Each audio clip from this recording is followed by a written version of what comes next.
Welcome to Single Tree Nation. I'm your man, Charlie Eblin, the host and owner of Single Tree Woodfire Barbecue. We are here to build community through undeniable hospitality, storytelling, and the perfect plate of barbecue.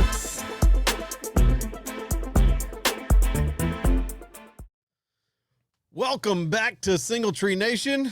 I'm your man, Charlie Eblin. I've got our co-host extraordinaire, Derry Wells, with us today as usual. I am excited about today's show. It is when we were discussing it, I don't think we really discussed in detail of why, but we can kind of get into that a little bit more. But it's good. It's going to be a good day. Should be good. How's the 75 going? I have hit a stride that Okay. So I've completed 75 hard before. Yep. And I have found that this one's actually been a little harder because I know I can complete it. Like, you know what I'm saying? Like, I've done it. Okay, I've done, like, there's not a challenge of can I now. I've done it. Yeah. But I've hit a stride of just kind of dialing stuff in and like the other day I didn't have my best workout and it kind of ate at me like afterwards, you know, that kind of thing. And but it's going great. I'm getting ready to start my 5th book, and I'm not bragging. I know my mom probably reads 5 books a week, but I you know, it's just like, for me, that's a big deal. I'm not a huge reader. Yep. But I've started looking at just some of the books that I have read over the course of the past 2 years, and just there's a lot of growth there. You know, at least I think so. And then, but I've quit weighing. I found that I don't care anymore about where the weight is, you know, as far as the success or the scale. I know it's happening. I mean, things are fitting differently. All the stuff that you think should happen. Yeah. I made a joke with a teacher friend the other day. My knees don't hurt anymore. Like when you're walking up downstairs, like not the you know, kind of thing. So doesn't pop every step. Right, man. So it's a good feeling. It's a great feeling, and so it's little stuff like that. But 75 hard in and of itself is going really well. I've got 20 days left, something like that. No. 17 days left. And it kind of feels weird. Like, I've had some friends asking, what are you going to do on day 76? Go for a walk, go work out. Like, you know, I mean, right. It doesn't end. It doesn't end. And so I'm stoked about that part. Love it. But it's going, it's good. Yeah. It's real good. I have found, and I didn't realize that I'd do it actually until today. Which is kind of crazy about our topics today, but I typically take a couple of minutes every day and you know, some people say self-reflect or whatever. It's more like a meditation, right? And I didn't realize that I did it until literally this morning. I was sitting, it was like 4:30, and I'm sitting by the fire. And I didn't have my phone in my hand. I wasn't trying to go through social and do all of that stuff. I was just sitting there staring at a fire, trying my hardest to not think about anything. I think fires do that. Oh, man. Like, there's something, whether it's campfire or in the smoker, or heck, even if it's in your home, if you got a fireplace and it's just kind of, the lights are low. Mesmerizing. It's quiet. And like, you could just kind of sit in that for a minute. And I think it's important. I know a lot of military guys, they get real technical with it. You got a military background. They'll do like their after action report and AAR and here, and I'm like, oh man. And I don't do that. Like, that's not something I've been brought up with, but you hear how detailed they get as they're reflecting. And it's not, did we win or lose, or did this go right or wrong? Right. It's, here's the details. Here's what was successful. Here's where we can improve. And just that, like you said, that reflection of what really occurred. So it's funny. I used to do that in one of the companies I worked for after every major holiday. And we actually called it an after action report. Yeah. Right. Because it was after a big action. It was after a big holiday. And we would, you had to, you know, write down, you know, what you went through, when you went through it, how you went through it, how you handled it, how'd it go, smooth, fast, easy, hard, all the things, right? And how many people you had on when they came in, all the stuff. And you kept that book And it wasn't a you did good report or you did bad report. It was okay, well, next year we can get better report. Right. So yeah, it's kind of like a traffic report. It's not good or bad. It's just here's the details. Yeah. Yeah. So learn from it. Yeah. I mean, that one's the same every day. Slow. Oh, slow. If you're going north on 24, it's just it's not even slow anymore. It's just stop. You just stop. Or if you're coming south at night, it's just stop. 24 is one of those weird roads. You can literally check your MapQuest or Waze or whatever you're using. MapQuest, nobody uses that anymore. I don't think. Wow. Trent's over here laughing. He's like, MapQuest. I did. You just told your age. Anyhow, Google Maps. That's what I meant. Waze something. But you still got one of them spiral maps in your truck. Did you spin through the tell pages? On me, gosh. You got to go to the back to get the blown up city view. Yes, that's exactly right. Like, there's no street right here. What is that? Anyhow, man. Wow. Did you go to elementary school with Moses? I sure did. Man, we were homies. Golly. That was great. And it would have been fine. I brought that on myself because I doubled back. I was like, hey. You said it twice. I was going to skip over it the first time. Anyhow, Anyways. I don't even remember where I was going with it. Oh, Yeah. You can jump on and it'll be like, your 40-minute trip. Okay, great. Yeah. And 5 minutes later, your 55-minute trip. Right. It's awful. Wait, didn't I get closer? Yes. No, you didn't? No, you did not. I don't envy anybody that works in Nashville if you ain't traveling. No. And I've always been spoiled. My biggest commute that I probably ever had, I'm early 20s, and I had to drive about 3 miles to college. I mean, like that. Yeah, right. I mean, like, ooh, big stuff here. Yeah. And so I've always had a favorable commute, and I've never, like, my aunt worked in Nashville for years. And I said, why? Like, why do it? Now, she loved her job. She had a great, I'm not hating what she did or anything, but driving to Nashville, she's like, I couldn't do it. So I don't know if I'll ever do it again. It'd be hard to. I don't like going up there for fun. Right. I went up there for fun on Friday night. I saw that. What'd you do? My son got me tickets to the Billy Strings concert. You talk about, first of all, he's bragging. My birthday's in January. He's bragging. Hey, I got you a great birthday present. I'm like, what? Like, what is it? He goes, nope, not telling you. I was like, hang on a second. Like, this is late December, early January. He's already bragging about it. So when birthday rolls around, we're all having like birthday coffee or whatever because I'm on 75 hard, can't have cake, nothing. So we're sitting there, and he goes, hey, I got you tickets to Billy Strings concert. And I mean, I flipped out. I was like, this is awesome. Bridgestone Arena, which I like Bridgestone. I think it's small enough. It's not big too, whatever. Yeah. So we get up there. He took care of, like, I felt like my son in that moment bridged the full gap from doing the cool thing as the son. Like, he planned it, knew what time we were going to leave, had parking lined up. He's like, hey, Dad, whole night's on me. I was like, good for you. I can't eat or drink anything, so you're fine. He did buy me a Diet Coke, but anyway. So, but like, literally, we pulled in. We're almost across the street from Bridgestone at some spot he had cooked out. And like, okay, great. And so he got it. We're settled 30 minutes ahead. I'm talking about start to finish. It was awesome. That's outstanding. Billy Strings as a guitarist is insanely good if you don't know who he is. That's bluegrass. That's his predominant, and that's not everybody's cup of tea. Just his mechanics as a guitarist are wild. And then I want a Nashville show you like who they going to bring out, because a lot of guys bring out guests. And they have intermission. It comes back up, and Bela Fleck is sitting there. And I lean over my son. And I said, "You're looking at probably one of the best banjoists in the world." He's like, "Who's that?" I'm like, "Oh, okay. Well, still got a lot of learning to do." So, but just the whole show. I mean, almost 3 hours. It was insane. It was good. Nice. So anyhow, nice. I'll go to Nashville for fun. But it's literally probably the first time I've been there. A year. Yeah, I try not to. It's been a while since I've been up there too. Well, let's dive into it, Let's man. do it. I'm calling this the man episode. The man. Man, do you have to have a beard to be in this episode? No, you don't. No, just. I guess we have one anyways. Well, we're in. I mean, by default, I guess. Yeah, speaking of man and beards, yours is a lot shorter these days comparative to what it used to be.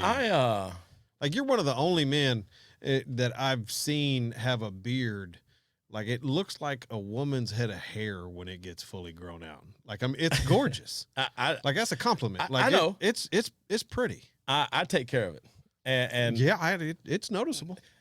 You notice. So have you seen this? Like, so beards got popular 5, 6, 7, 8 years ago, whatever, and it was almost cliche. You know, everybody from the mountain guy to the hippie to the whoever, everybody had one, right? Yeah.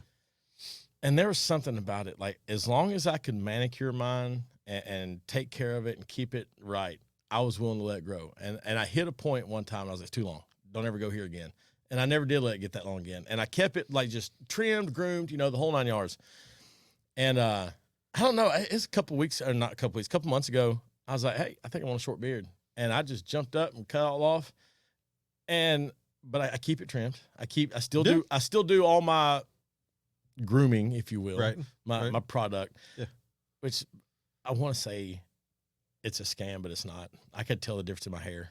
I can tell the difference. I mean, and I'm sure because yours longer than mine, but there's a lot there, and I'm not going to go out throwing grooming products on, as a free drop or anything. But I will. Angry Redhead Grooming, call them, hook it up. Is that local? Yeah. Okay. There. Yeah, local. Amazing people. Look, here I am in the show taking notes. All right. Angry Redhead. Yep. Angie is awesome. She does a fabulous job with her stuff. And if you need a Santa Claus, they also do Mr. and Mrs. Santa Claus. Oh, cool. In the wintertime. I do stay with I try to do local for as much as I can. Yeah. And so I use some of the local guys for the stuff I get. I mean, it's just it's good. I mean, but take care of it. Just take care of it. It's a lot of work. All right, is. So you don't have to have a beard to be a man. You don't have to. All right. So little backstory. It's the end of February, and I'm just doing that because I know when this will air or whatever. But I've had a rough couple of days, and I just thought, man, and I had some folks check on me. I really did, and that was awesome. And so I just kind of. My open blanket question here: when are men allowed to struggle and to show it? And the reason I kind of term it like that is I think the allowed to struggle part, the struggle is always there, given whatever the day is or the topic or the emotion or whatever. When do we feel like we're allowed to show it? Or when do we feel like we can express those feelings and let it be out and not be overcome by something else? To me, it's an incredible topic for the day. I mean, you never know what's going on in somebody's mind. You never know what's happened to them that day. You don't know what's going on in their life. You don't know how their parents are. Do they still have their parents? How's their wife? How's their husband? How their kids doing? You never know. Right. And, I think a lot of our generation of men were raised by men that didn't show emotion. I know men in the 60-plus range who had children, and their children, like, I only heard dad say I love me once or twice. Yeah. I knew it. They always knew it, but he never said it or something. Yeah. And not that that's right or wrong, but like you said, that we were raised by a generation of men, generally speaking, that just didn't voice that a lot. Look, I think I'm in my mid 40s, and I think I've seen. No, you're not. You're looking good. Thank you. Most people think I'm 55, but you should try sitting in front of a classroom of kids. Yeah. And there's always that first day when they're like, "How old are you?" And I don't say it, and they start throwing numbers around, and I can't tell if they are genuinely not good at it. Or if they're trying to be kind, or if I decently look moderately okay for my age. There's always some wild person. You're 50. Whoa. Hey, pump the brakes here. Like, let's be logical. But usually I get mid to early 30s a lot. And I take that as a huge compliment. I would say you don't look over mid 30s. I would also say in the last 6 months the gray's creeping in. And so it's starting to not. Yours is still low enough to where it just kind of adds a sheen. Right. You know, like the light hits it and it sparkles. You know, it's like having diamond earrings, right? You don't always notice them, but you know, when the light hits it, I do remember the first time we were coming down Woodbury Highway. We're almost home, and the sun was setting off to our left just perfectly, and she looks over at me and she sees just the right tint in the hair. She goes, "You've got gray hair." I said, "Stop what you're saying." Yeah. Like, anyhow, look, man, that was I've had gray hair since I was 30. okay. And now it is what it is. I think most guys rock it. I think the ones that it only is bad for is the ones that get stressed about it. What's hilarious to me is my father. That's what's hilarious to me. My dad didn't really start turning gray until he was mid 40s, till about my age. And didn't get as gray as I am until he was well in his 60s. Really? Oh, yeah. You beat him to the punch. Oh, thumped him. Isn't hair, isn't that come from the mother's side? Or that's what I've heard. That's what I've always heard too. And my grandfather on my mother's side is white-headed. Okay. I mean, solid white. Thick, full head of hair, solid white. He's mid-90s. I had one that was bald as bald gets, and I had one that was thin. So I guess I'm on borrowed time. Yeah, so you know, at least you look good. Thanks. All right, so what it is to be a man, I think. When are we allowed to show it? You know, I think it's kind of relative to situation. And then I also think it's relative to who you are, how comfortable you are in your skin, right? I am not. It's hard, really hard for me to be comfortable enough to be that vulnerable. And I get that out of you very much. For myself, it's with the right people, it's easy. I also think it's not just the reason I was getting on my phone here. I saw this last night. It says someone once told me the only people who care about you can hear you when you're quiet.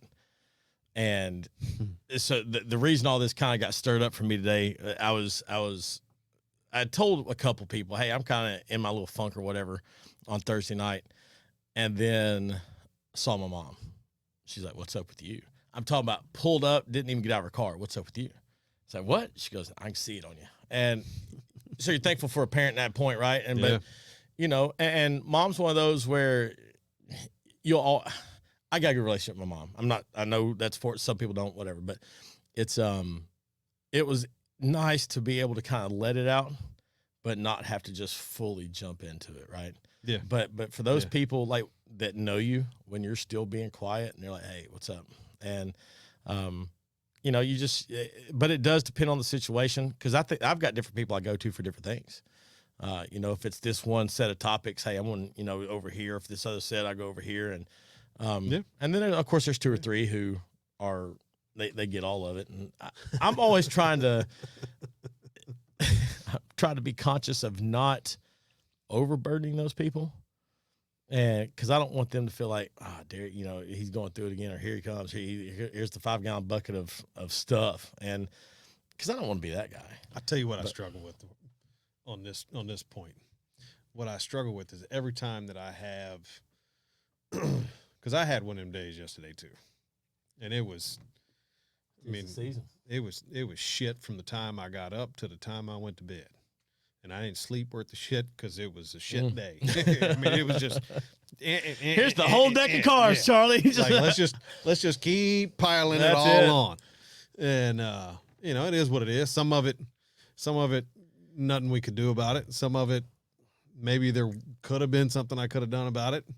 You know, and then some of it is self-reflecting of how to not have it happen again in the future, right? The hard part is getting it out completely. Then I go, okay, who am I going to call about this? Who am I going to talk to about this? Who am I going to go to? Right. And the next thought I have in my brain, well, they're tired too. They got a whole bunch of crap on their plate too. They're stressed too. You find that way to turn it off. They got problems too. Yeah. So why am I going to call them and burden them with my shit upon shit upon shit? For what? You know, we're all tired. We're all broke. Right. We're all broke in. Yeah, man, there you go. No. How do you? Hey, it's gonna get deep, Charlie. Very careful. I know, man. I know. I promised myself I wouldn't cry. No, it's all right. You said it is what it is, and I firmly believe a lot of men hide behind that phrase. Oh, yeah, hands down. I do because it's easy to throw that out there. That's beyond my control. It is what it is, and to a certain extent, that there are times it just is what it is. But I do think that we've become accustomed to throwing that up as a shield and kind of being like, whoop, hang on, you know, don't feel here. I was talking to my dad on the way over here and asking him if he watched the episode of last week. He tried. Well, it's a whole conversation. We'll get into that later. He tried from a technology standpoint, or he tried like he could only stomach so much of it? Technology. Okay, I'm fine with it's technology. Yeah. So, but he said something to me and asked me how business was going, wife, kids, you know, normal fatherly talk. Right. And I said same thing. I have like 3 sayings that I say. It's all pie but the crust. I've never heard that before. You ain't heard that one? It's all pie but the crust. It's all pie but the crust, baby. Man. You can't get no better than that. It's I'm living the American dream every day. Nightmares are dreams too. Just FYI. Sorry. Right? So like those are 2 of my favorites. Yeah. But he said to me, son, you know you can tell me if it's not okay. And I was like, yeah. Way to put the nope. brakes I sure on can, that. but nope. Right. But that's the, you know, like you never, people come into the restaurant all the time and they ask me, how's it going? It's going great. Well, what do you want me to tell you? Right. If it's not going great, do you really want me to tell you? No, it sucks, man. I got an order that's late. I had 2 people show up late, and I'm going to sit here and miss my son's baseball game, but you got your plate of barbecue. Right. Here I am, like, baby. Do you really want me to tell you that? I think one thing from my perspective here and is with the right people, when they ask me, you know, you can talk to me. I'm glad that they feel good enough that they can tell me that. The problem is I don't feel safe enough to let some of them be that person. You know what I'm saying? And so that leads into my second part here is what's it take for a man to be able to expose their heart? Man, that's brutal. I can tell you that truly, my wife is probably the only one that's ever seen it. Truly. You know, my brother probably has. Right. But I mean, when it gets down to like the nitty gritty, like to really just be, you know, hey, here's where I'm at. Yeah. I don't know how many times I've ever even done that. I don't know if it was a full exposure of my heart, but I remember since my son has been 18, he's getting ready to turn 20. So, I mean, it's been the past year and a half or so. He saw me cry one time and we had our little father son. We disagreed on this, whatever, but it was one of those things where it was just enough of a splinter that it kind of hurt me a little bit. And I was getting ready to walk out the door to wherever I'm headed. And I turned back and I could feel the tears in my eyes as I just want you to know I love you. And as soon as I said it, those first couple of tears fell. And he's like, hey. And I was like, what? And he goes, I don't recall seeing you express your emotion like this. And I said, son, this was tough. And I could not tell you today what it was about. I just remember, though, that he acknowledged in that moment that he knew where I was. And it was a sense of to be able to express that with him, because I don't. I've got my couple of people, you know, like you, you know, and I've got my couple of folks, and some of them know the nitty gritty from the ugly, and some of them know when it's just, you know, you got to blow steam off, right? But I think for him to see that and realize that in that moment my heart was exposed, and I think it takes a lot for guys, because the world that we are used to, at least in my opinion, the world that we're used to takes those sensitive things and just crushes them. And we're used to being protectors. We're used to being the one that fends off the world. And so if I can't let the world get to what I'm defending and protecting, I definitely can't let the world get to me. And so I think letting that personal gate down and just is like, man, it takes a lot. It takes a whole lot. It does. And so I don't know. It's for me, some of this has been rooted in, and I've carried some anger. And I saw, it's one of those times I want to say I hate social media, and then you see the right thing, you know, it kind of speaks to you. Do you know the old, Trent, you may know, the old Indian guy that's like, looks like he's about 85. He's got the real white beard, and he speaks real slow and everything. You know what I'm talking about? Yeah. I don't know if he has a name. I'm sure he does. But anyway, if he has a name, what am I doing today? Oh, my gosh. I don't know if he has a name. He probably does. Yeah. There's not a lot of people running around going, hey, you. Like, I bet it starts with a letter in the alphabet. Yeah, one of the 26. Man. I told Chief, yeah, sir or rabbi something. It's got to be one of the three.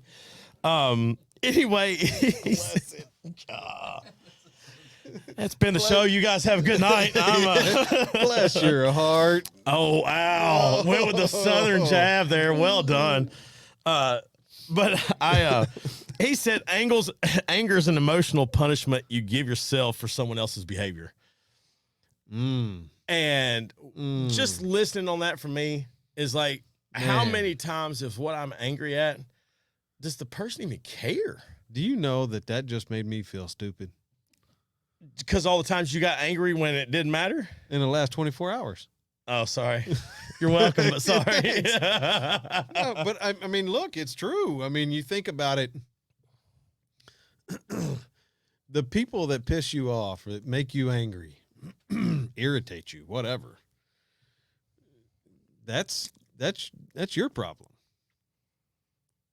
They don't care. They don't care. They're gonna walk out that door. They're not upset. See ya. You know, and then it's all you. You're left there, and it's your own personal punishment because you let that anger get the best of you. I had a guy. I hate youth sports. I love youth sports. I was going to say, you hate what youth sports, that arm and that element of it. I hate parents at youth sports. Well said, brother. Okay. Oh, my Lord. But I had a gentleman last night try to make me angry. And after the day that I had, it wasn't going to be hard. Right. Like, hey, there's a bear. Let's poke it. Yes. The Tasmanian devil was going to come out. And my wife looked at me and just said, "You've had a day. Relax. Don't take out on him all the things that you've had today." Right. So I took a big inhale through my nose and exhale out my mouth and calmed myself down. And I literally just started laughing. And everything he said, I just laughed. Because at that point, I realized one or two things is going to happen. I'm going to sit here and enjoy my son's basketball game and forget about this nonsense over here to my left. Right. Or restaurant's probably not going to open tomorrow because I'll be in, Murfreesboro's finest bed and breakfast over there at 8:40, 9:40, whatever. I'm just saying. It used to be 8:40. No, it didn't. What? I was going to say, no, it did not. Come on. But that's it. That's to the point of, I mean, why do we allow people to get us to that stage? I think there's oftentimes we don't know how to deal with that, but we know that there's something to deal with. And when that little bit of a nudge and kind of comes along, and that thorn is just in your side just right, and you give the attention to it, not realizing that for your example last night, dude, he may or may not even know. Like, because at the end of that game, he's going to leave, he's going to walk, whatever, and you're the one that was still carrying it, whenever and potentially. And we get so wrapped up in the event or the emotion or the details of whatever it is, and we're letting that anger just fuel everything. To what extent? Well, I think it's a great segue into macro beans. It is a great segue into macro beans, and that's yeah. Let's just go into macro beans. All right. And it just hit me. This is almost barbecue related. Yeah. See? So we're triple dipping here. Yeah, I love it. Macro beans. It's a this or that. You going with honey or you going with vinegar? And here's where I'm coming with that. Vinegar has its role in plenty of stuff. I've got this old saying that my kids all know well. You catch more flies with honey. But vinegar cleans a lot of mess, man. So I'm gonna take it to a different direction that you didn't see coming. Okay. So to start with, and then circle back around. You're fine. A couple of years ago, I had gallstones. You ever had gallstones? No. I pray for you that you don't. Never had gallstones, kidney stones, heel stones. I'm dead serious. I pray that you, Trent, anybody I know never has to have gallstones or has them. Mm-hmm. It's one of the worst pains you've ever had in your life. It's awful. And I had to have my gallbladder removed. Okay. So I found all this out mid-February of 2020. And got my surgery scheduled for March 21st. Nope. Of 2020. And on March 20th, we went on an indefinite spring break. When I called and said, I'll be there at 6 a.m, y'all. I'm ready, but I hadn't received any information yet. Anyways, so because of my gallbladder, I had to go on a very stringent diet. I couldn't have spice. I couldn't have alcohol. I couldn't have any fatty foods. Couldn't eat fried foods. It was very fun. Not really. So in the morning time. Wait. Didn't we start a barbecue joint toward the tail end of this where you were trying different foods? Some of them had to be fried and all this and trick diet. And Yeah, I got off that diet. Okay, just making sure I'm on the right track here. Yeah, I got rid of my gallbladder. Okay. So who needs this? I eliminated that spare parts. You don't need it. I'll get to that in a minute. So I come home, start my new diet of boiled chicken and plain rice and quinoa and avocado, plain toast. These are the things that I can have to eat. And it was awful. So I figured out that if I got up and made breakfast, that I couldn't have any salt, pepper, anything like that in there because it'd mess me up. So I started making avocado toast. And that gave me a little bit of flavor. Nothing crazy. And then one morning I got brave. And I put honey on it. It was so good. Yeah. And I ate avocado honey toast every day for like 3 months. It was wonderful. Absolutely wonderful. Now, vinegar's great, but it's got its purpose. Right. Honey's nice and sweet. It is sweet. It's so good. But vinegar helps with your allergies. It helps with the allergies. Like there's so many benefits to, especially local honey, like to where it's your area, at least less processed. Yeah. But vinegar, man, like I've seen some of these guys. I guess they're all gearing up for the end of the world since we're in election year, and they're all like, "Here's the wonderful perks of vinegar. Do this, this, and this. The shelf life on vinegar is this. You can do this with vinegar," and I can't. It stinks. I'm sorry, it stinks. Look, I mix a whole bunch of stuff with it and call it barbecue sauce. I know you do. I knew that's where I was going with it. Like, because so many people, it's molasses based, which is brown sugar and whatever, or vinegar. So, oh man, I'm all over the place. So, well, I'm going with honey. I'm going. I think it's unanimous. Honey, it is. Catch more flies with honey. Get the honey. So be sweet. Not sour. That's it, man. That's it. Hey, I do want to just, I am going to expose myself a little bit here. My little post that I sent out to my friends last night. You mind if I read that? No. Does that bother you? No, go right ahead.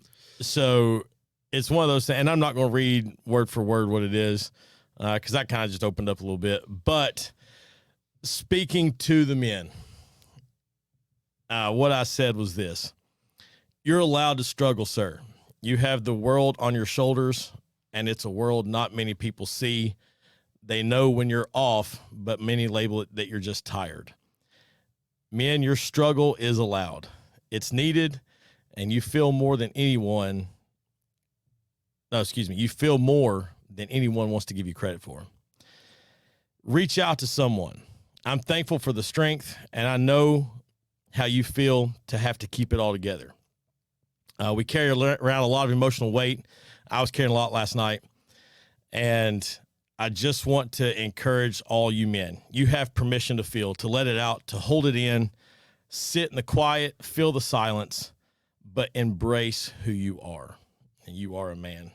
And so when this world turns its back on us, you've got brothers. And that was the last note I wrote down here, was to check on your guy friends. I even wrote, make it weird until it becomes comfortable. What do you mean by that? I'll tell you exactly what I mean by that.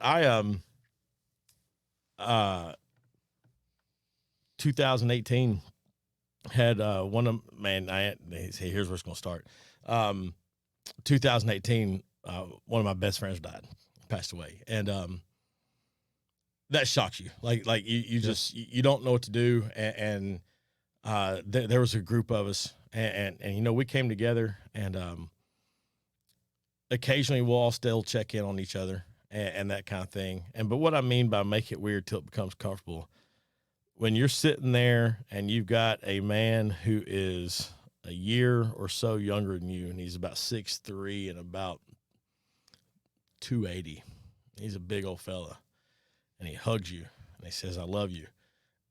And you don't hear that often from, like, in a group of guys. It'll shock you. Mm-hmm. And I've got a group of men that are my age, not the mentor type, and they are mentors to me. They're good friends, but it is not a problem for me at any point. Hey, you good? What's going on? Just checking in, follow up. I love you, brother. And it used to be weird. Like it was like, you can't say I love you to you. Like, what? And now it's comfortable. And it's not one of those though where it gets watered down because it's overused. But it's definitely a part of life that just, you realize men have to be able to open up. Men have to be able to let it out. Men have to, and I think a lot of times, a lot of what we've talked about here, men just don't feel permission. And I'm telling you, sometimes it just takes another man, but you've got permission. And I would encourage any man to just reach out if you're feeling it, if you're in the funk, if you just need a moment, take that moment. Yeah, we I think it's becoming more acceptable. It is. But I think we have to lower some judgment and allow people to do and say the things that need to be said, and also do and say the things that need to be said without a response. That right there. If more people, and I'm going to specifically call out the ladies here, not meaning to step on toes, but I'm going to call guys, males, men, so oftentimes won't open up, because when we do, we just need to let it out. Mm-hmm. And we're guilty of this too. I didn't mean to say it's just women, but we will sit there and they'll immediately start fixing. Well, hey, did you think about this? Yeah. Hang on. I just need to purge it. I just need to get the weight off. Yeah. Now, I want your help. I'm more than happy to seek a resolution or your encouragement or whatever. Sometimes just let us let go. Sometimes just let us get it out. And so I think if women knew the power they had in that quiet, if they just count to 10, if he starts talking and he takes a pause, count to 10.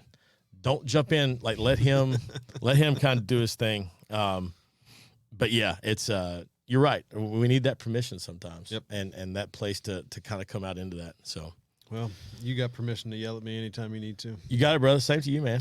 Same to you. Well, I think it is time. It is. For that Friday Feel Good. Friday Feel Good. There's a former Navy SEAL guy that I listed a lot of his stuff. His name's Chad Wright. And he's got a little clip that he put out that I saw not too long ago. Whatever you're going through, it forges you into who you were created to be. The opposite of that, though, is if you quit, you never become that person. So if you're going through it, and I know in one way or another we all are, but if you're going through it, whatever trial and tribulation you're sitting in right now, endure, get through. You may be shorthanded. You may be fighting the whoever around work, or the schedule of family life or finances may be in your way. Push through, because it's going to make you a better person, and I guarantee you won't regret that. So, somebody once told me that it's hard to beat the guy that never quits.